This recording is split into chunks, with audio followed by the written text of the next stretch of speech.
গেছে, গল গল করে রক্ত বেরোচ্ছে।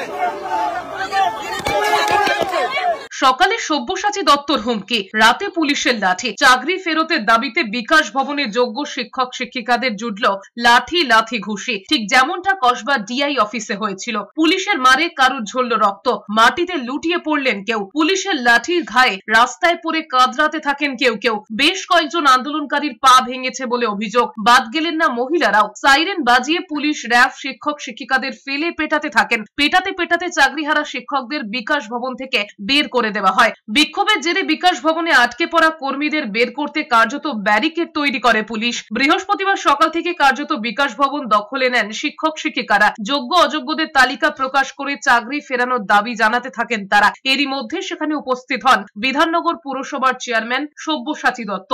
তাকে সামনে পেয়ে বিক্ষোভ আজরে পড়ে। চোর স্লোগান দেওয়া হয়। সব্যসাচীর গাড়ির সামনে শুয়ে পড়ে বিক্ষোভ দেখাতে থাকেন। অভিযোগ, সেই সময় সব্যসাচীর অনুগামীরা শিক্ষকদের মারধর করে, হেলমেট দিয়ে পেটানো হয় বলে অভিযোগ। খোদ সব্যসাচী দত্ত আন্দোলনরত শিক্ষকদের দিকে তেড়ে যান, সাংবাদিকদের সঙ্গেও অভব্য আচরণ করেন, কিন্তু তারপরেও বিক্ষোভে অটল রয়েছেন শিক্ষক শিক্ষিকারা। রাতে বিকাশ ভবনে চাকরিহারা শিক্ষকদের পাশে এসে দাঁড়ান জুনিয়র চিকিৎসকরা।